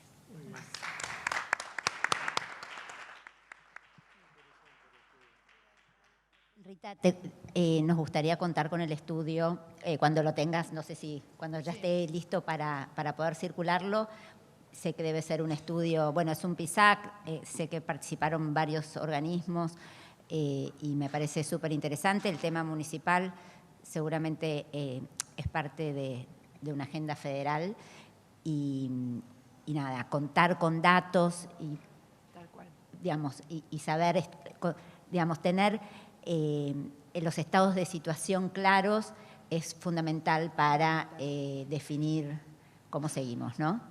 Gracias, porque me ayuda, me había olvidado de una cosa. De hecho, semana que viene vamos a tener lo que nosotros llamamos cuadernos, que son los resultados, ¿no? Hay 5 cuadernos, esto tiene que ver con el cuaderno de digitalización, pero hay otro sobre las capacidades de los municipios, otro sobre relaciones intergubernamentales y otro sobre agenda. Digamos, esto va a estar semana que viene, yo lo envío, el link. Por supuesto. Y por otra parte vamos a poner en abierto los datos de la investigación. Es una investigación de características, quise ser muy rápida, bastante inéditas para el mundo municipal en Argentina. Daniel Cravacore, un colega muy conocido del campo del municipalismo, dice que no, y coincido con él, no hemos tenido nunca un estado de situación de estas características. Se hizo una encuesta a más de 130 gobiernos locales, está construida con una metodología que permite generalizar. Entonces, no solo vamos a poner a disposición los informes, sino que los datos en abierto, eso nos puede llevar un poquito más, pero no más de un mes por ahí. Así que perfecto, contarán perfecto. con eso. Creo que nos va a ser de utilidad. Estamos Sí. construyendo un repositorio Claro. en el Consejo, así que te agradezco muchísimo. Seguimos con Fernando. Fernando, muchas gracias por venir, director ejecutivo de la Fundación Manuel Sadowski, doctor en Ciencias de la Computación de la Universidad de Buenos Aires. Te doy la palabra. Bueno, gracias Beatriz por la invitación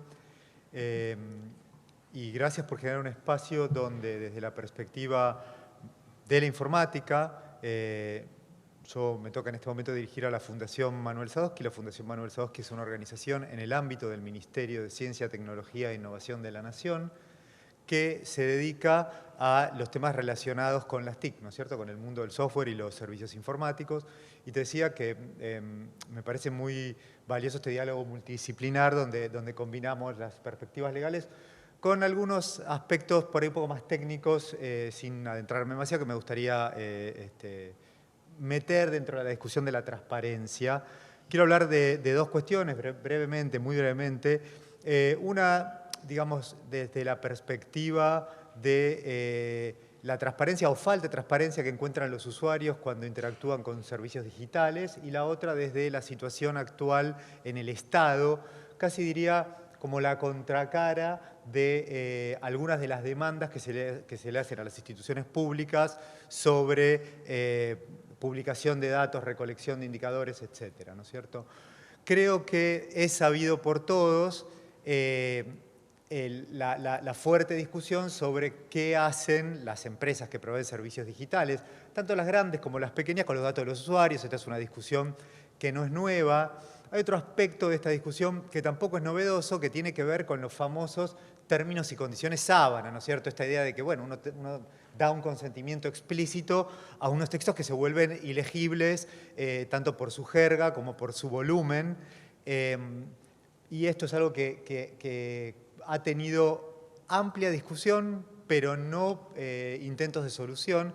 Creo yo que este debate, siempre decimos que la normativa está un paso atrás de lo que sucede en la realidad. Con el boom de la tecnología, por ahí son 2 pasos atrás. Y creo que acá hay no solo unas cuestiones de avance de la tecnología, sino que parte de las complejidades invisibilizan algunos de los aspectos más problemáticos que me gustaría traer a colación. Uno de ellos tiene que ver con lo que sucede cuando adquirimos equipamiento electrónico. Hoy en día casi cualquier cosa es una computadora, ¿no es cierto? Esto que llamamos teléfono por una cuestión histórica es una computadora de bolsillo y la compramos, el grueso de nosotros y nosotras, guiados por invitaciones publicitarias con descripciones muy someras. Hacemos una fuerte inversión dineraria para adquirir uno de estos dispositivos.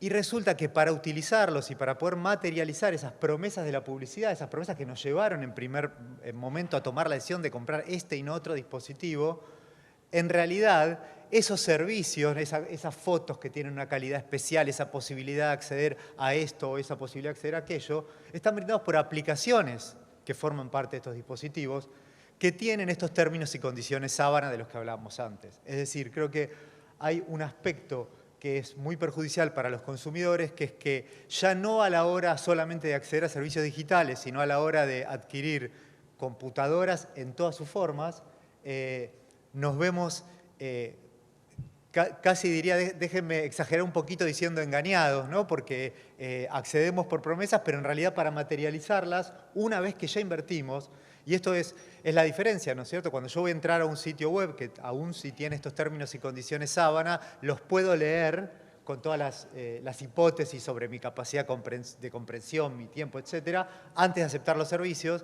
pero en el caso de mi teléfono yo ya lo pagué y recién ahí me voy a enterar de que para realmente poder utilizarlo y para que no se transforme en un ladrillo, porque probablemente si yo no accedo a eso no puedo hacer nada, tengo que acceder a unos términos y condiciones. Entonces postulo el término trampa como una aventura tal vez un poco osada, pero cercana a la sensación que tenemos los consumidores. Otra dimensión que me gustaría traer a colación, que tiene que ver con la transparencia, está relacionada con, déjeme llamarlo de esta manera, mi propuesta de petrificación de términos y condiciones en aquellos servicios que nos generan una dependencia. ¿Qué quiero decir con esto? Yo decido establecer mis comunicaciones con los miembros de mi familia y con mi entorno a partir de cierta aplicación de mensajería. Tomo una decisión, ¿está bien? A lo largo del tiempo dependo de esa aplicación por un montón de cosas. Tengo el historial de mis comunicaciones, las comunicaciones futuras, es el punto de contacto que yo le di a un montón de personas, ¿está bien? Y si de repente los términos y condiciones cambian y yo considero que los nuevos no son más apropiados para mi uso, esa es una potestad que en general nosotros entregamos, a veces de manera implícita, a veces de manera explícita, cuando aceptamos el uso de las herramientas. Y creo yo que es demasiado osada, ¿no? Digo, la Ley de Defensa del Consumidor ha establecido términos mínimos de las garantías. O sea, en Argentina es ilegal que si me venden un producto, el fabricante o el vendedor no se haga responsable por menos de cierto término. ¿Por qué no pensar que yo debería, cuando accedo a un servicio digital, en particular aquellos donde mi uso no va a ser esporádico, sino aquellos donde voy a hacer un hábito y donde, de vuelta, se van a volver parte de mi identidad, ¿no es cierto? Contáctenme por tal aplicación a tal número, es parte de mi tarjeta de presentación. Bueno, ¿por qué no pensar que yo debería tener el derecho a seguir utilizándolo con los mismos términos y condiciones, pero con la mejora de los defectos que vayan encontrando, para decirlo en castellano, con las mejoras de los bugs, a lo largo de cierto tiempo, ¿no? Porque hoy en día los usuarios tenemos esta paradoja de que yo uso la aplicación, estoy muy contento, pero si no la actualizo se vuelve vulnerable a los ataques informáticos y esto pasa todo el tiempo y es un tema de absoluta gravedad que también me trae perjuicios muy importantes, pero por ahí en algún momento actualizarla ya implica un salto en los términos y condiciones y las potestades que le estoy dando al proveedor, ¿no es cierto? Y la verdad es que yo no tuve esto en cuenta en el momento en el que decidí incorporar esa forma de comunicación en mi tarjeta de presentación. Entonces me parece que acá hay un aspecto poco explorado.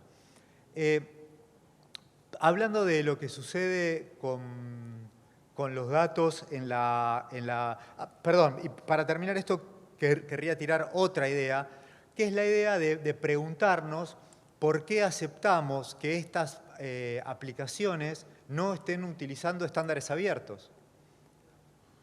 Me parece que es una pregunta ocultada y excesivamente pertinente. El correo electrónico está pensado a partir de un estándar abierto que permite que yo use cualquier programa y cualquier plataforma y me comunique con cualquier otro. Sin embargo, si yo uso una aplicación de mensajería y Beatriz utiliza otra, no nos podemos comunicar. Tenemos que utilizar la misma. ¿Por qué? No hay ningún beneficio para el usuario en hacerlo de esta manera, hay solo una cuestión de retención de clientes y generación de negocio y no hay ninguna complejidad tecnológica, ningún desafío tecnológico para el estado actual de la tecnología que permita pensar que no tiene que haber estándares abiertos. Si en algún momento nos preocupábamos de que la documentación pública estuviese guardada en formatos privativos, que eran propiedad de una compañía y tenía posibilidad de modificarla a piacere o dejar de soportarla, y eso nos parecía lesivo para el ejercicio de las atribuciones y responsabilidades del Estado y reclamamos estándares abiertos para la documentación pública. Esta es una discusión de los 90, de fines de los 90. No veo por qué no estaríamos en condiciones de reclamar estándares abiertos, estándares interoperables para la comunicación, incluso en aquellas plataformas de mensajería y que, bueno, que la competencia sea por quien brinda el mejor servicio, el más estable, lo que sea, pero sobre una base de interoperabilidad. Me parece que esta es una discusión que no está suficientemente visibilizada y tiene que ver con darle al consumidor realmente posibilidad de tomar decisiones informadas. Y para terminar, quería plantear también otros aspectos por ahí no tan visibles, esta vez yendo al sector público. Déjenme decir una obviedad, pero que muchas veces no escucho en los debates. Para tener buenos datos digitales hay que tener buenos sistemas, ¿no? Dicho suena muy obvio, pero cuando miramos los presupuestos que invierte el Estado en la generación y mantenimiento de esos sistemas, no encontramos una correlación, encontramos una demanda muy fuerte para la disponibilización de esos datos, para la recolección de cada vez más indicadores. Son unas demandas muy genuinas, muy pertinentes, muy necesarias y muy urgentes, pero es difícil poder darle una respuesta satisfactoria si no nos preocupamos por tener dentro del Estado una tecnología informática sólida que permita tener sistemas que funcionen, que cumplan con su cometido y que además generen todos estos indicadores adicionales que le estamos pidiendo. Y por último, un tema que se mencionó antes tuvo también se volvió muy urgente durante la pandemia, pandemia en la que todavía vivimos, pero quiere decir durante la etapa más acuciante de la pandemia, fue el cruce de datos públicos de distintos organismos para tomar decisiones que en algún momento era urgente y, por supuesto, la dificultad de hacer eso sin exponer los datos ni personales, ni sensibles, ni de salud de la población.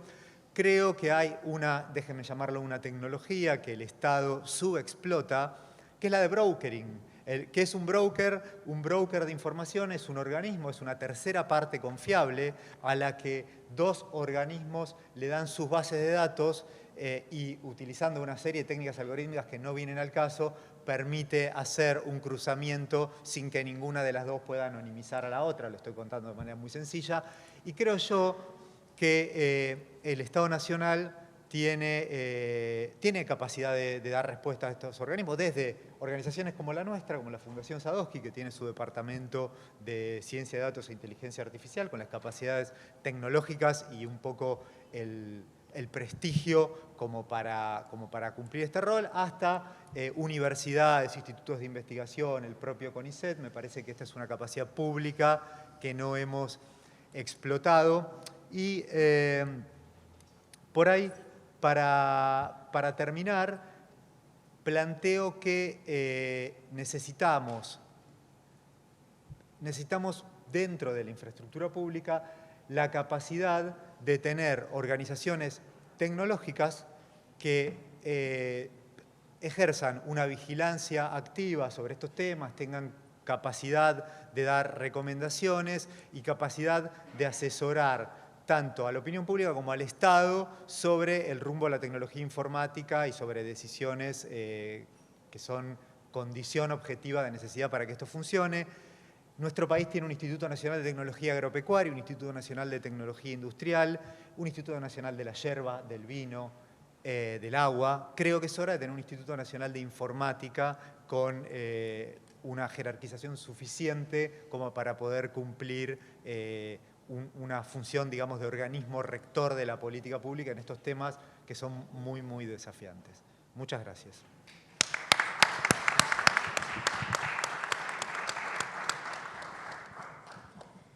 Gracias, Fernando. Claramente tocaste varios de los desafíos que tenemos en la agencia.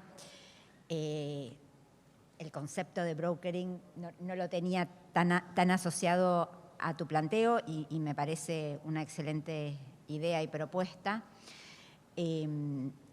Por supuesto, lo del Instituto Nacional de Informática también. Yo le voy a pedir a Ángel Bruno, ahora le voy a dar la palabra, y después le voy a pedir a Lucrecia Escandón, que hoy a la mañana fue electa vicepresidenta de este Consejo Federal para la Transparencia, que haga un mini cierre de este panel. Bueno, Ángel Bruno, muchas gracias por estar acá. Doctor en Ciencias Políticas, presidente de la Comisión de Seguimiento del Cumplimiento de la Convención Interamericana contra la Corrupción. Gracias. Tus palabras. Muchas gracias, tanto a Beatriz como al Consejo Federal para la Transparencia por la oportunidad que nos brindan de poder exponer desde la sociedad civil. Y lo digo de verdad porque el panel que nos ocupa, que es desafíos y avances en las políticas de transparencia, como un desafío grande, está fomentar y solidificar la colaboración entre el sector público y el sector privado en la lucha contra la corrupción. El flagelo de la corrupción es un problema de tal magnitud, de tan amplio alcance y de tanta complejidad que es imposible abordarlo solo desde una esfera. Y me parece que la colaboración entre lo público y lo privado es central. Este es uno de los grandes desafíos que tenemos todos, porque los corruptos y los actos de corrupción no son patrimonio del gobierno o de los gobiernos, como vulgarmente se cree, sino que también está muy anclado en la sociedad toda. Por lo tanto, somos los de la sociedad civil los que tenemos que asumir esta responsabilidad y trabajar codo a codo con los no corruptos del Estado, que son la mayoría, para poder empezar a trabajar válidamente esta problemática que tanto nos afecta. Y otro desafío importante que se tiene por delante, y que esto que estamos viviendo hoy es un principio de ejecución, es el alcance federal que hay que darle a la lucha contra la corrupción. Porque la corrupción no solo involucra al Estado Nacional, tal vez el que tiene mayor vidriera, sino que está en todas las esferas gubernamentales y en todo el país.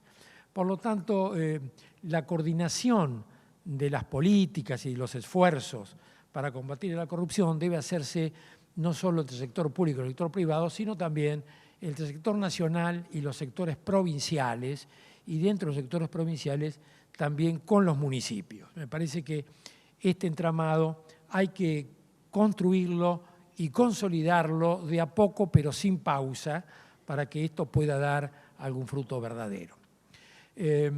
Yo presido una comisión que hace 20 años que está funcionando para tratar los temas de transparencia. Es la Comisión de Seguimiento de la Convención Interamericana contra la Corrupción, porque fueron precisamente los estados de América que en el año 1997 tuvieron la perspicacia ante el reclamo de la gran mayoría de las sociedades de generar una convención internacional de lucha contra la corrupción. Esa es una convención que, como digo, está vigente desde hace más de 2 décadas y que se está implementando según los distintos estados firmantes, paso a paso con mayor o menor velocidad. Y entonces nosotros hemos creado en ese tiempo desde el Colegio Público de Abogados de la Capital Federal, del que yo era vicepresidente, una comisión interinstitucional donde están no solo los abogados, sino también los consejos profesionales de ciencias económicas, los colegios de escribanos, la Facultad de Derecho de la Universidad de Buenos Aires y varias organizaciones no gubernamentales que nos dimos a la tarea de ir monitoreando el cumplimiento de esta convención en el país.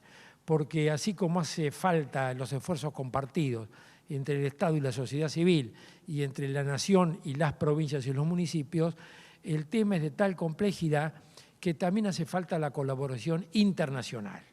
Y por eso muchos de los avances a los que rápidamente me voy a referir ahora en este tema tienen que ver también con políticas internacionales y con colaboraciones de Estado a Estado, si es que queremos tener una visión integrada y una respuesta integral también a este tema de la corrupción. Porque la corrupción no se resuelve con medidas aisladas, ni mucho menos creamos que se resuelve la corrupción por 3 o 4 condenas penales que pueda haber en determinadas circunstancias. Así que, pasando rápidamente el tema de los desafíos, que habría obviamente mucho que hablar, pero no quiero sobrepasarme de la enorme puntualidad que han tenido mis predecesores en estos 10 minutos. Así que, dicho esto simplemente con el tema de los desafíos, paso a comentar rápidamente 3 o 4 aspectos sobre los avances que he percibido, que hemos percibido, que se vienen dando en estos últimos tiempos en la República Argentina. Bueno, uno de ellos es esto que estamos viviendo hoy, ¿no? El poner en marcha vigorosamente y cada vez con mayor solidez el acceso a la información pública y la reconstitución o constitución, no sé si es una fundación o refundación, pero una puesta en valor de este Consejo Federal para la Transparencia. Me parece que esto es un avance significativo. Beatriz, realmente una persona de muchísima vocación por los temas de la transparencia, desde que asumió no ha dejado de trabajar por poner esto en valor y por convocar como para poner también en práctica con la mayor prolijidad la ley de acceso a la información. Creo que esta ley merece ser discutida, tal vez en otro momento, pero me parece que una transparencia cabal y real, así como le exige al Estado que ponga a disposición de los ciudadanos todas sus bases informativas para que estos puedan ejercer un debido control sobre los actos de gobierno, cosa que es fundamental y a la que se refirió también Víctor Abramovich hace un rato. Yo creo que no debería desdeñarse en una futura reforma o avance la necesidad de que la transparencia abarque también al sector privado. Yo recuerdo que en algunas discusiones parlamentarias la hoy vicepresidenta de la Nación propuso que también el sector privado estuviera dentro de la ley para que brindara transparencia e información pública sobre muchos de sus bases de datos y sobre muchas de sus informaciones. Y me refiero concretamente, aunque esto pareciera en colisión con el sacrosanto derecho a la información y a la libertad de expresión, me refiero a la información que hoy nos dan los medios masivos de comunicación, que en muchos casos son absolutamente opacas, por no decir mentirosas o fabricadas, que hacen un daño enorme a la ciudadanía en general. Lo digo precisamente como un punto que merece ser discutido y volver a tratarse si es que estamos hablando de avances en el proceso de políticas públicas para la transparencia.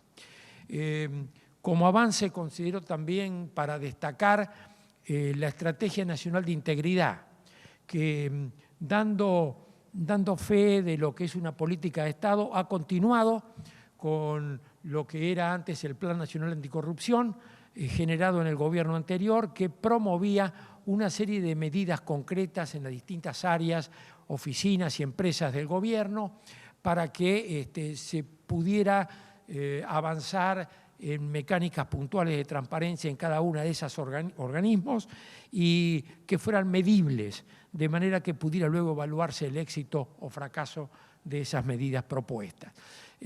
Sobre esa base, esta nueva gestión ha profundizado y la Oficina Anticorrupción, con el acompañamiento y casi con la sociedad de lo que es la Subsecretaría de Fortalecimiento Institucional de la Secretaría de la Función Pública de la Jefatura de Gabinetes, en ese tiempo a cargo de Beatriz también, diseñaron sobre esa base del anterior Plan Nacional de Anticorrupción la Estrategia Nacional Anticorrupción, que es muy importante porque genera capilaridad, vale decir un encuentro y un ida y vuelta entre las distintas estructuras y áreas de gobierno para que se potencien mutuamente en esto de generar herramientas particulares para cada oficina en la prevención de la corrupción. Porque esto que digo de la prevención me parece que es otro avance significativo.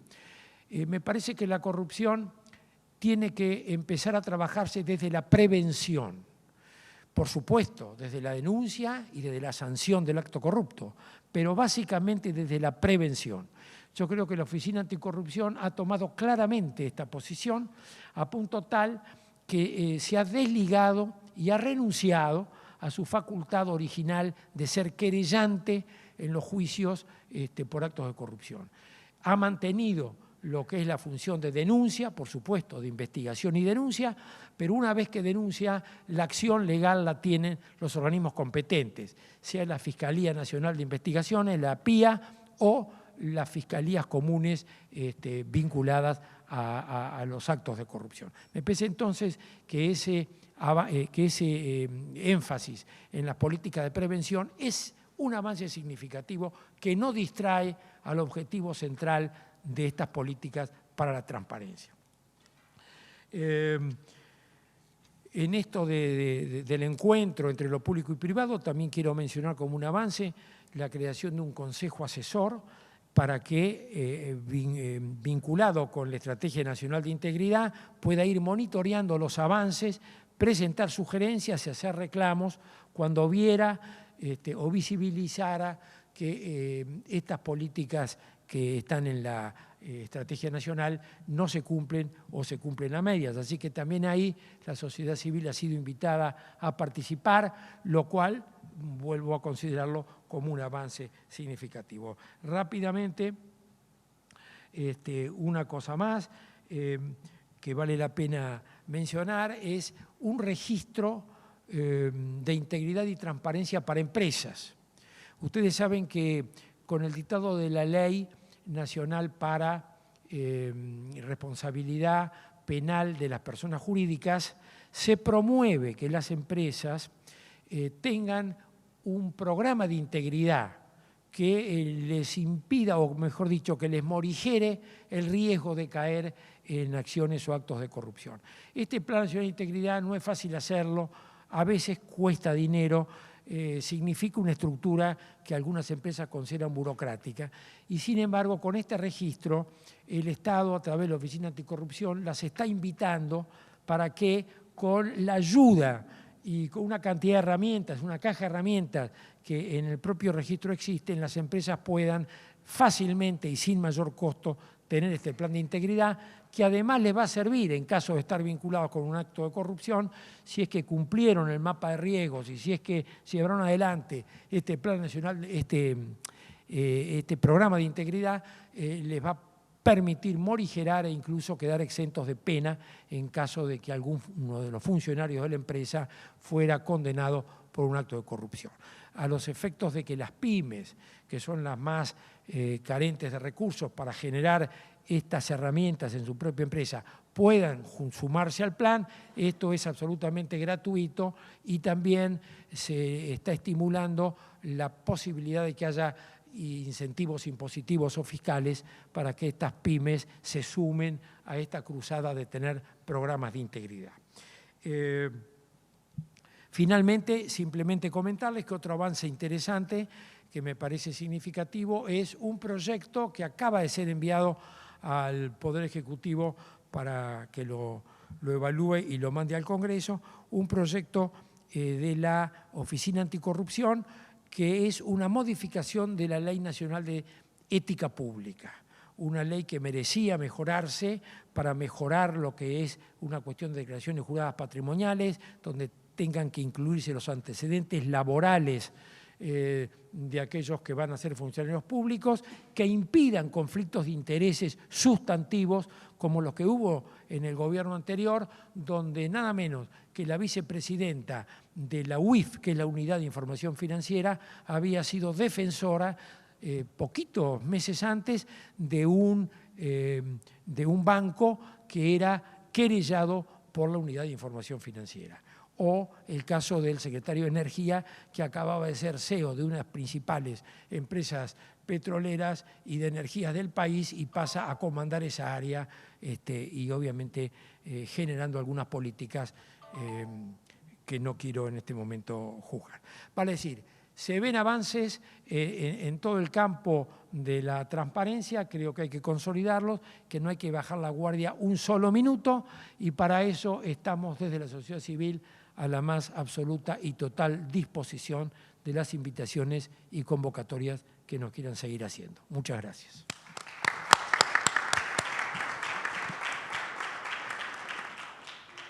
Muchísimas gracias, Ángel, por darnos este panorama actualizado de las iniciativas anticorrupción y de poner un tema sobre la mesa que yo trabajé mucho, pero que por ahí hoy no discutimos, que tiene que ver con este concepto relacional de la corrupción y las medidas para prevenir la captura de la decisión pública, ¿no?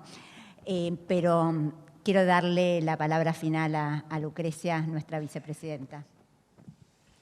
Bueno, muy cortito.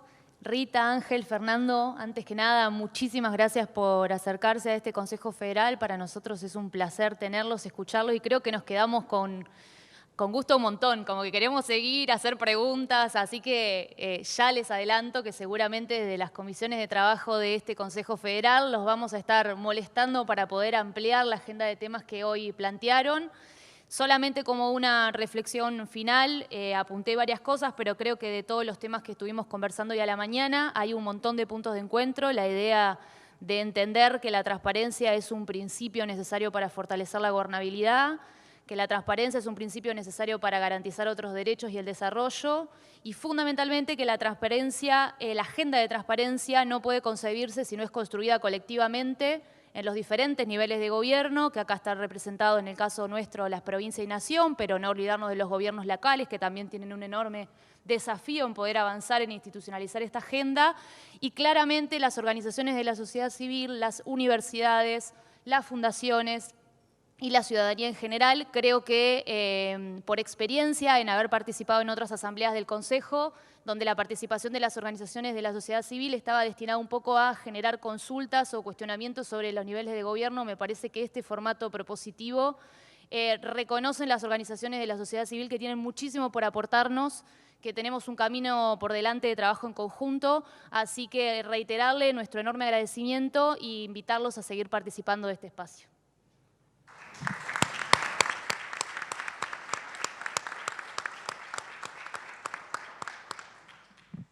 Bueno, vamos a dar paso al cierre de la asamblea de hoy y de esta segunda parte de la asamblea, que tiene la participación de organizaciones de la sociedad civil y de referentes de universidades nacionales y otras universidades. Así que simplemente queremos contar a todos y a todas que este Consejo eligió autoridades esta mañana, que este Consejo reunió a más de 20 representantes provinciales de la Ciudad Autónoma de Buenos Aires, que se dio un plan de trabajo, que definió una próxima asamblea para el mes de noviembre, y además de elegir a la vicepresidenta, se eligieron autoridades de las 3 comisiones de trabajo. Para la Comisión de Transparencia va a estar coordinada por la provincia de Salta. La Comisión de Trabajo sobre Gobernanza de Datos y Protección de la Privacidad va a estar coordinada por la provincia de Jujuy. Y la Comisión de Trabajo vinculada a Formación, Comunicación y Participación Ciudadana por la provincia de Santiago del Estero. Un aplauso para todos ellos y ellas.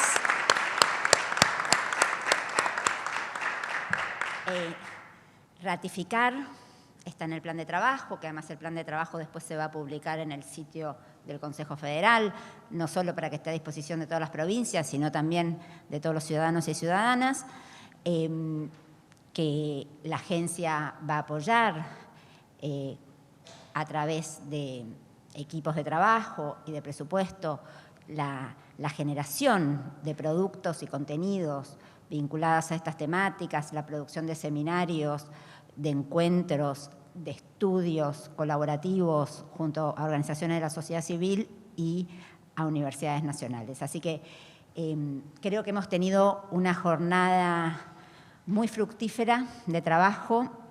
También quiero agradecer, por supuesto, la participación de las organizaciones de la sociedad civil que acompañaron este último panel, pero quiero agradecer al gobernador Capitanich, que expuso su mirada sobre este tema, sobre la gestión pública en general y su vinculación con la transparencia, y un agradecimiento muy especial a Víctor Abramovich, que nos dio un pantallazo del estado del arte en su especialidad, tanto de acceso a la información pública como de protección de datos personales.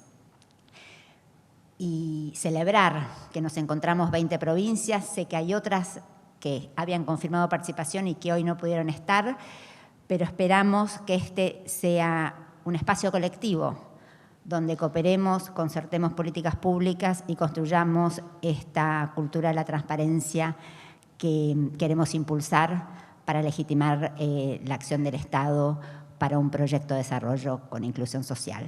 Así que, en principio, veo si quiere algún representante de las provincias decir alguna palabra, alguna participación. Si no, damos por cerrada esta asamblea. Estamos todos con cara de cansados y cansadas. Bueno, un gran aplauso entonces. Muchas gracias.